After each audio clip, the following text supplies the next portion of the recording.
지난 시간에는 우리가 제3강 데이터의 기술, 즉 자료 분석의 시점에 대해서 1. 전체 변동, 두 번째 그룹 간 비교, 그리고 이어서 오늘은 3. 변수 간의 관계를 통한 분석, 그 다음에 4.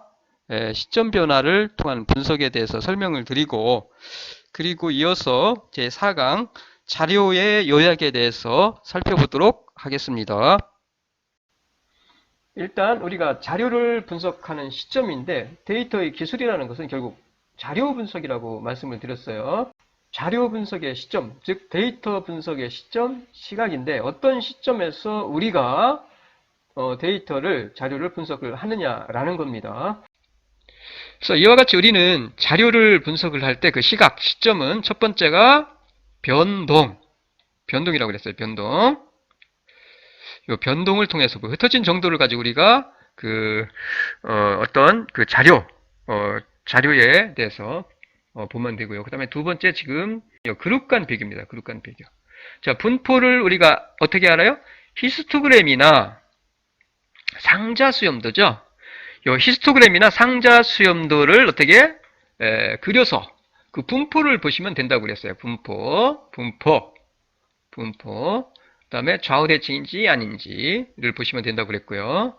그 다음에 봉우리가 몇 개인지, 봉우리가 하나인지, 봉우리가 두 개인지를 보시면 되고요. 해서 우리는 서로가 비교를 하시면 돼요. 상자 수염도도 마찬가지죠. 이 모양을 통해서 흩어진 정도 알 수 있고요.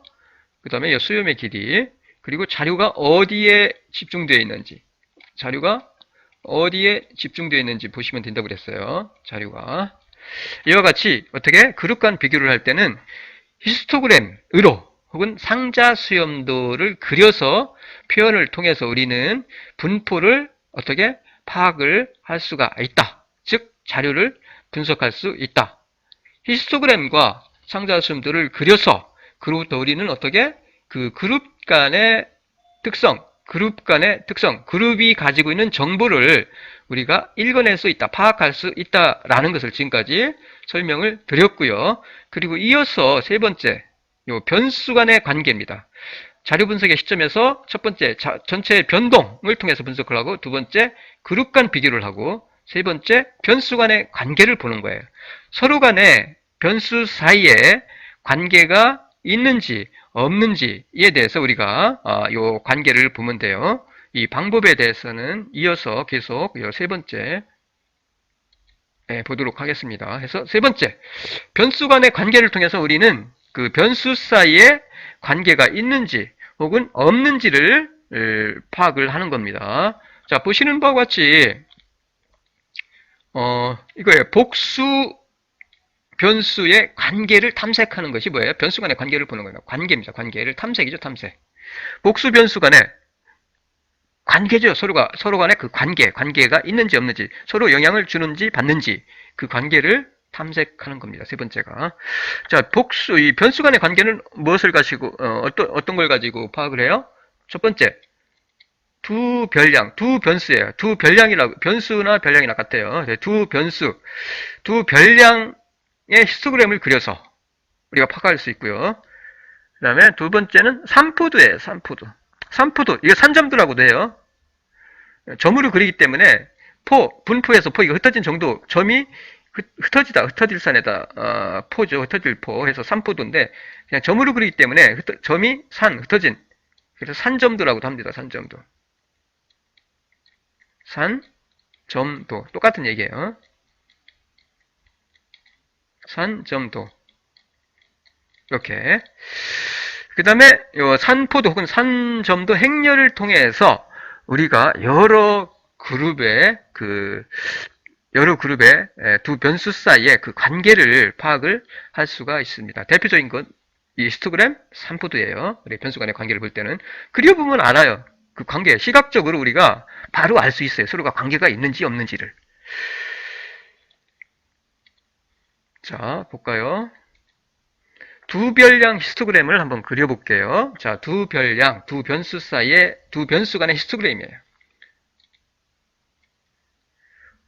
자, 보실까요? 이거는 그룹은 두 그룹입니다. 그룹은 몇 개? 두 그룹. 두 별량 히스토그램인데 그룹은 두 그룹.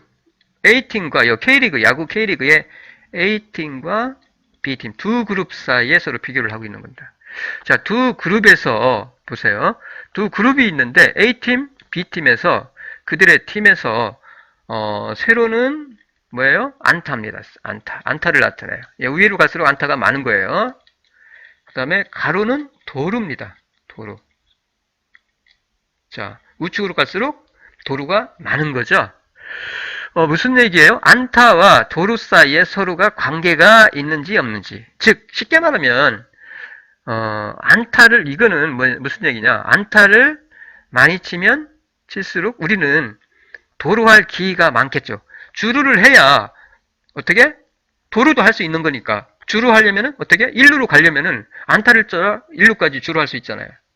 그러니까 안타를 많이 치면은 도루도 많이 할 것이다 라는 것을 우리가 이 두 팀을 통해서 파악을 하고 싶은 겁니다. 그리고 이 두 팀의 그 특성을 파악을 하고 싶은 거예요. 자, A팀의 경우 안타를 많이 치면 도루를 많이 하는지, 그렇죠? 자, A팀의 경우 자, 안타를 많이 치면은 도루를 많이 하는지, 그리고 B팀의 경우도 마찬가지로 안타를 많이 치면은, 자, 안타를 많이 쳐요.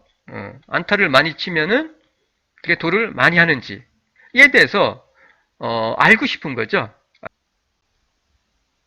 자, 이와 같이 우리는 A팀과 B팀에서 안타와 도루 사이의 그 관계를 파악을 할 수가 있습니다. 그리고 이로부터 우리는 A팀의 특성과 B팀의 특성, 그 정보를 알아낼 수 있다는 얘기예요.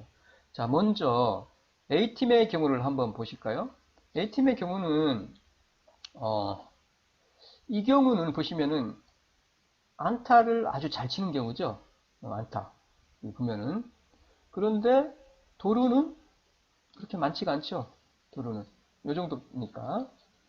그런데 A팀 중에서 이 선수들, 요 그룹은 어떻게? A팀 중에서도 요 그룹은 어떻게? 요 선수들은 안타도 잘 쳐요. 안타도 6개 치고 6개 쳐요. 주당 예를 들어서. 그리고 도루도 많아요. 도루도 잘해야 되는 뜻이죠. 여기까지니까. 자, 안타도 잘 치고 도루도 잘하는 선수가 요 A팀에 있다는 얘기죠. 이렇게. 그런데 보시면은 B팀은 안타는 여기까지니까 보세요. 여기까지니까 어떻게?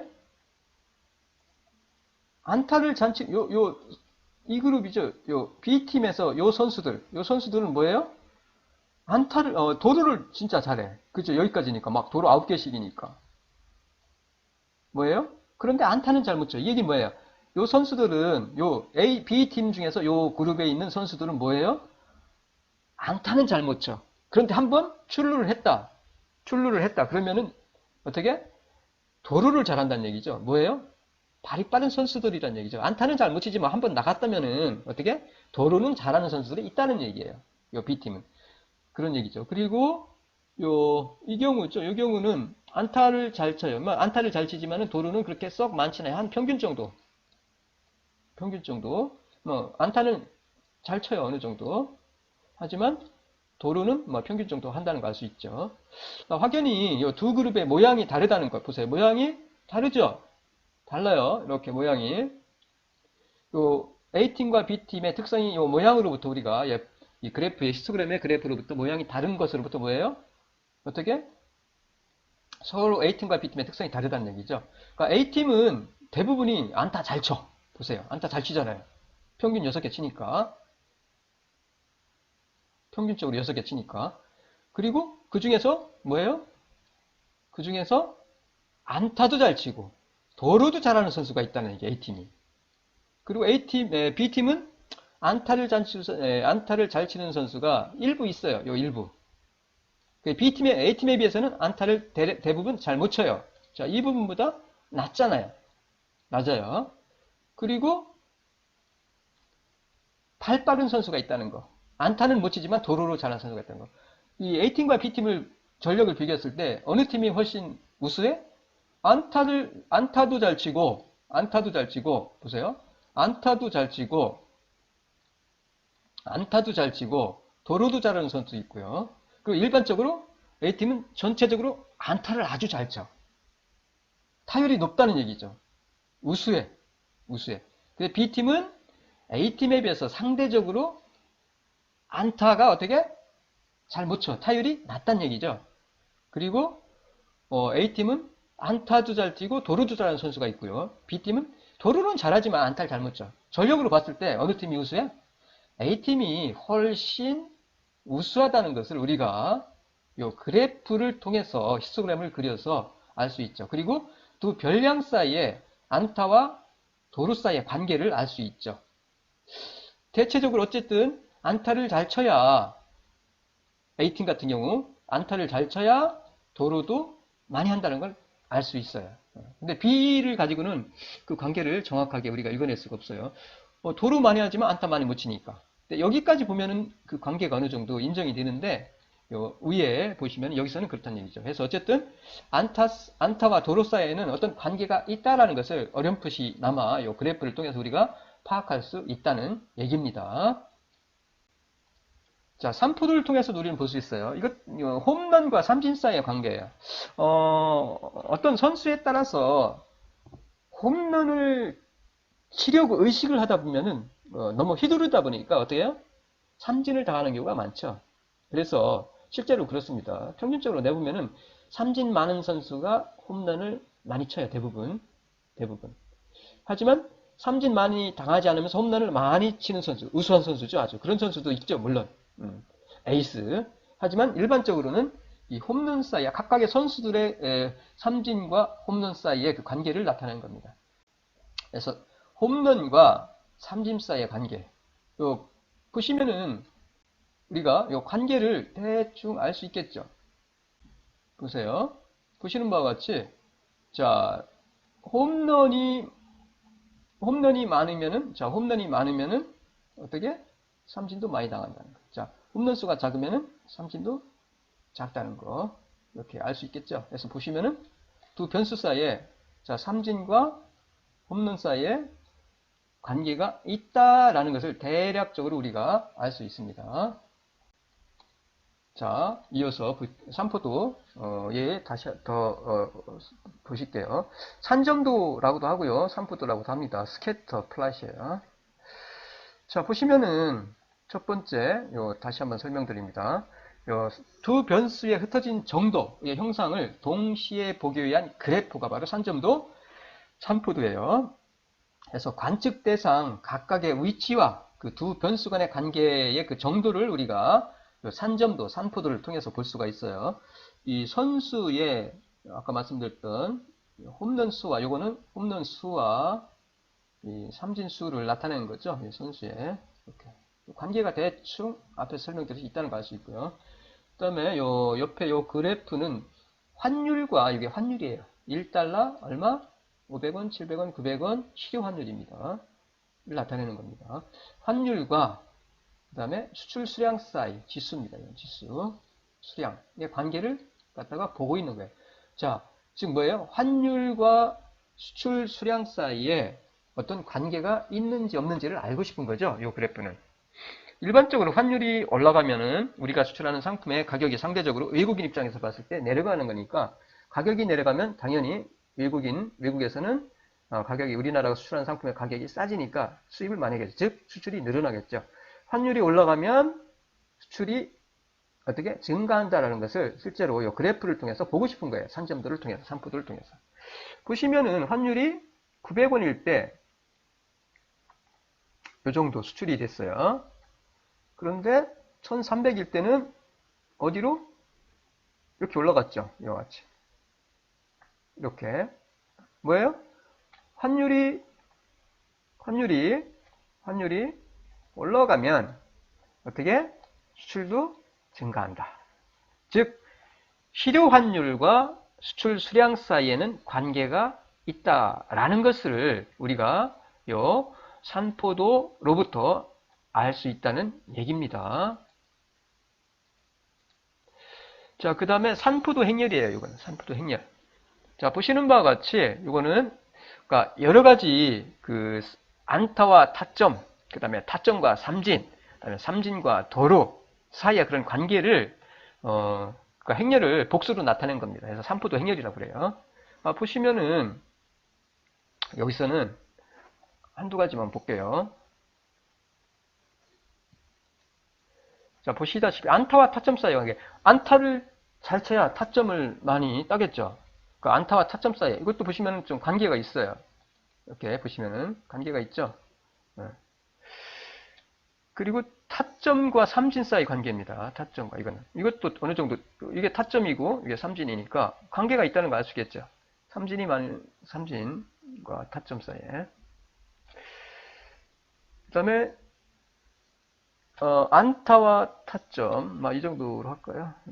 어쨌든 이와 같이 안타와 타점, 그다음에 요거는 안타와 삼진, 그다음에 요거는 안타와 요 안타죠. 이거 안타고 뭐예요? 이거는 도루죠. 도루. 그다음에 요 타점과 요거는 타점과 안타고요. 그래서 이와 같이 우리가 어떻게 두 변수 사이, 두 별량 사이에 관계가 있는지 없는지에 대해서 어떻게 해요? 그래프를 그려보면 돼요. 히스토그램 혹은 가장 대표적인 거 요 산포도, 산점도를 그려서 우리가 파악을 할 수가 있습니다.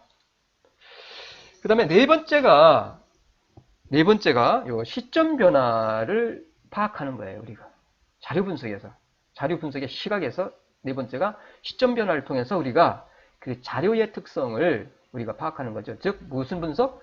시계열 분석입니다. 시계열 분석. 자, 시계열이에요. 시계열이니까 시간의 흐름에 따라서 어떻게 어떤 그 정보를 분석하는 거죠. 그 특징을 분석하는 거예요. 그래서 시계열 정보. 자, 시간적 변화를 우리가 알 수 있어요. 어떤 대상의 시간의 흐름에 따른 변동을 관측을 하여 어떻게 얻어진 자료에 의거하여 그 변동의 원인, 자, 시간의 흐름에 따른 변동을 관측하는 거죠. 그 변동이 어떤 변동, 어떻게 바뀌는지, 그 흐름이, 그 흩어진 게 어떻게 바뀌고 있는지, 그 변동을 관측을 통해서 우리가 얻은 자료에 의거해서 뭐예요? 그 변동의 원인을 해명을 하고, 왜 그렇게 변동하는지, 그 변동의 원인을 해명을 하고요. 그리고 미래를 예측하기 위한 분석, 이게 바로 시계열 분석입니다.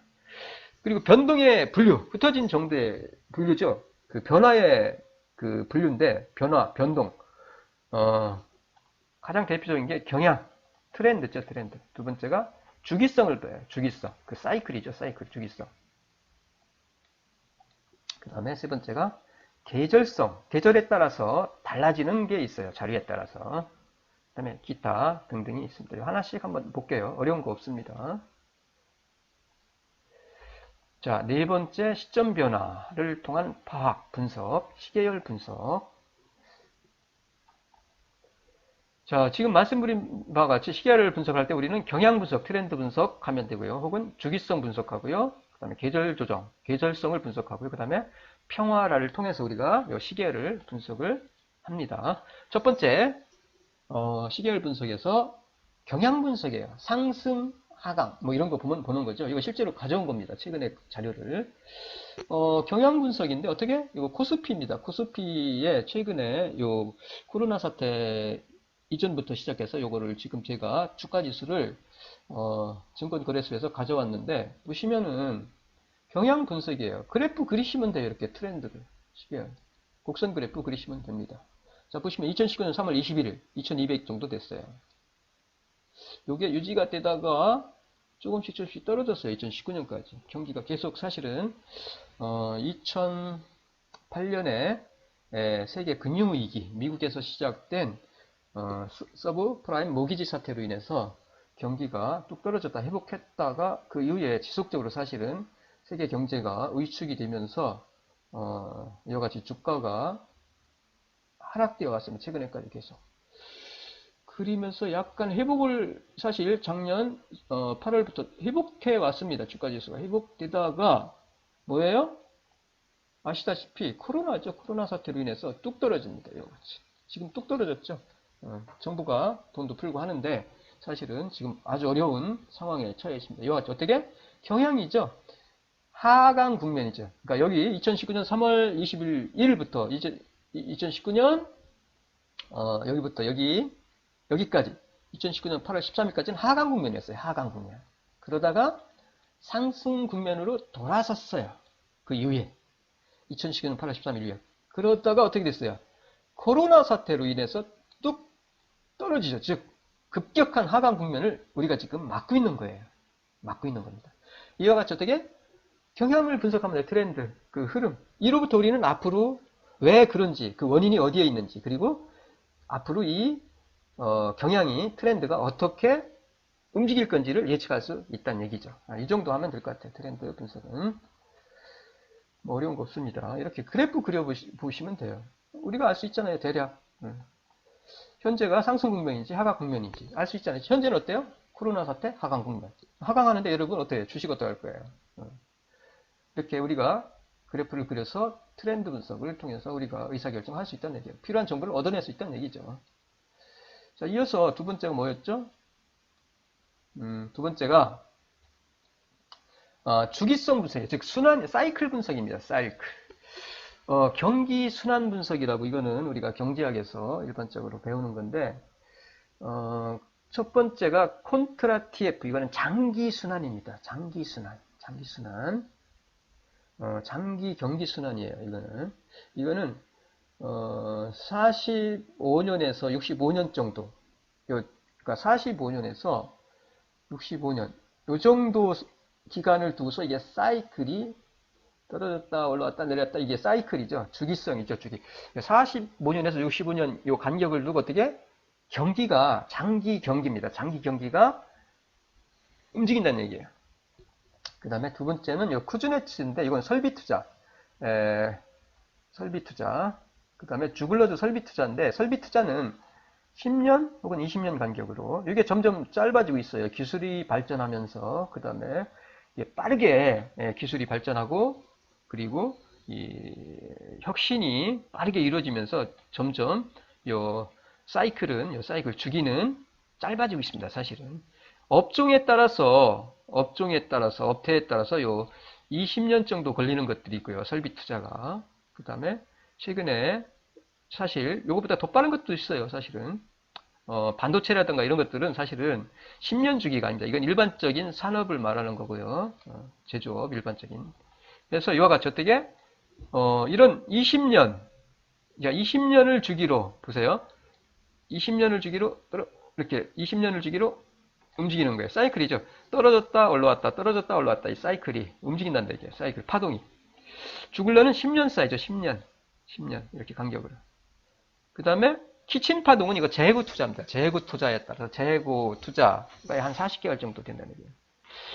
파동, 이렇게 40개월을 간격으로 해서 이게 파동, 즉 사이클이 움직인다는 얘기예요. 그러면 우리가 어떤 의사결정, 주식 투자를 하거나 혹은 어떤 투자를 할 때, 그 파동을 우리가 알면은 어떻게 그 파동에 따라서 예를 들어서 설비 투자가 증가한다는 얘기는 뭐예요? 투자를 한다는 얘기는 뭐예요? 지금 바닥이다, 떨어졌어. 그럼 현재 우리가 여기에 있어. 그럼 앞으로 설비 투자는 증가할 것으로 볼 수 있죠. 설비 투자가 부족해. 경기는 앞으로 좋아질 거야. 그러면 설비 투자는 분명히 일어날 거예요. 파동에, 과거의 경험에 의해서. 그로부터 우리는 어떻게? 앞으로 설비 투자가 늘어나고 경기가 좋아지겠다라는 것을 예측할 수 있겠죠. 그러면 그에 따라서 우리는 어떤 투자를 판단하면 될 거예요. 주식 투자한다 그러면은 떨어지는데 할 거예요? 물론 떨어지는데 하는 방법도 있어요. 하지만 어쨌든 오르기 전에 사는 거죠. 보통 우리는 이 시점에서 우리가 주식을 매입을 하면 올랐을 때 여기서 팔면은 이 차이만큼 어떻게 이익을 얻을 수 있다는 얘기죠. 이것도 마찬가지고요. 그래서 이와 같이 우리는 주기성, 그 사이클을 분석을 통해서 우리는 어떤 의사결정에 필요한 정보를 얻어낼 수 있다, 끄집어낼 수 있다, 도출해낼 수 있다라는 것을 말씀을 드릴 수가 있습니다. 그 다음에 뭐가 있었죠? 이것도 주기성. 반도체 같은 경우는 아까 말씀드렸듯이 이렇게 짧아요. 4년 주기입니다. 4년 주기. 이게 실제로 이거 가져온 거예요. 4년 주기설이 지금 반도체에서는 이렇게 4년마다 실제 데이터입니다. 이거 실제 데이터예요. 4년마다 대략적으로 이렇게 사이클이 돈다는 얘기예요. 반도체 같은 경우. 그 다음에 계절성입니다. 계절성. 우리가 계절성 세 번째 우리가 시계열 분석에서 시간의 흐름, 그 변동을 통해서 우리가 분석을 하는데, 자료 분석을 하는데, 세 번째가 계절성입니다. 이 그래프는 실제 데이터입니다. 백화점의 매출액이에요. 백화점의 매출액인데 보시면은 백화점의 매출액이고요. 그 다음에 88년부터 시작해서 98년도까지의 그 데이터를 가져온 겁니다. 이게 보시면 막 올라왔다 내렸다. 이게 잘 모르겠죠, 이게 막. 응? 올라왔다 내렸다, 이게. 뭔가 이게 명확하지가 않죠? 그래서 어떻게 해요? 백화점은 계절에 따라서 매출이 달라집니다. 그래서 그 변동을 보기 위해서는 어떻게 해요?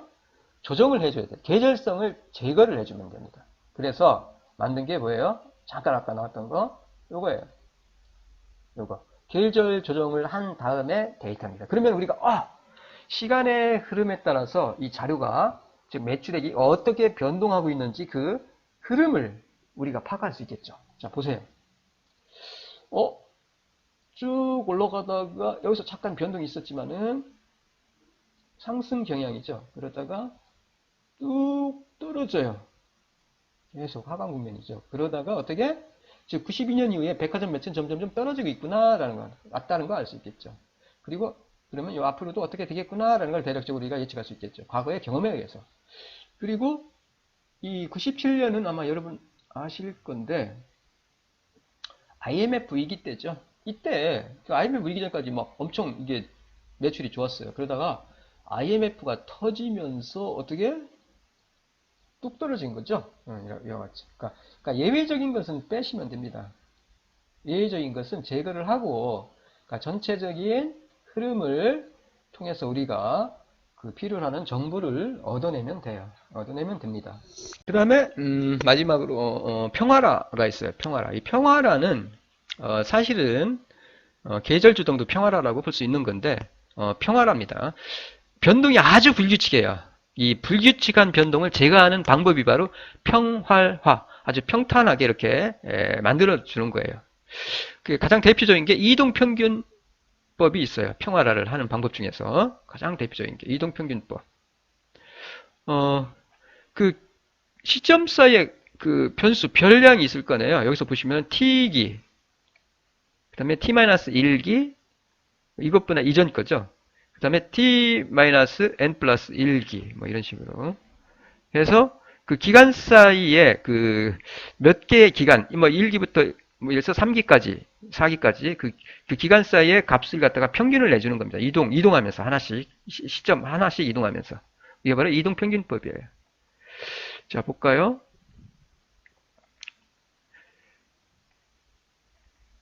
자, 1995년도에 주가지수입니다. 실제로 주가지수인데 이거 실제로 가져온 건데 대략적으로 보시면은 이거는 그냥 그 월별 주가지수 값입니다. 평활화를 하는 거예요. 이거를 갖다가 어떻게 평활화를 하는 거예요. 보시면은 자, 요 값이죠. 2월 값이죠. 2월 값. 예, 평활화해서 3개월 이동평균, 3개월 7일. 즉 요거죠. 586.2 요거, 그리고 2월달 거, 그리고 요거 1월달 거 해서 3개니까 3 나눠서 평균 낸 거죠. 3개월. 그 다음에 이동하면서 똑같이 마찬가지입니다. 이와 같이 이동하면서 여기는 요거는 요 값이죠. 요 값. 요 평균 낸 거죠. 요거는 뭐예요? 요거는 요거. 그 다음에 요거는 마찬가지로 요거. 이렇게 하나씩 이동하면서 어떻게 해요? 평균을 낸 거예요. 평균을. 즉 이와 같이 이동하면서 평균 내시면 돼요. 처음에 요거, 그 다음에 요거, 이와 같이 이동하면서 평균을 내준 거예요. 이동평균이에요. 그래서 이동평균. 평활화지, 평활화. 처음에 요거. 네, 두 번째 요거는 요거. 그 다음에 요거는 세 번째는 여기서부터죠. 이렇게 여기까지. 그래서 이와 같이 이동하면서 3개월치 평균을 내준 거죠. 이 경우는 3개월 이동평균. 뭐 주로 하는 경우 뭐 몇 주 이동평균, 뭐 4개월 이동평균, 5개월 이동평균, 뭐 5주 이동평균 이런 거 많이 합니다. 주가지수에서 주로 혹은 월로, 뭐 시간별로도 할 수 있고요. 그래서 이와 같이 이동평균을 통해서 우리가 평활화를 통해서 그 불규칙한데, 이게 아주 불규칙한데 요거를 갖다가 규칙화, 즉 우리가 이 이동평균을 통해서 불규칙성을 규칙성, 우리가 파악할 수 있는 정보로 변환을 해주는 거죠. 이게 바로 평활합니다.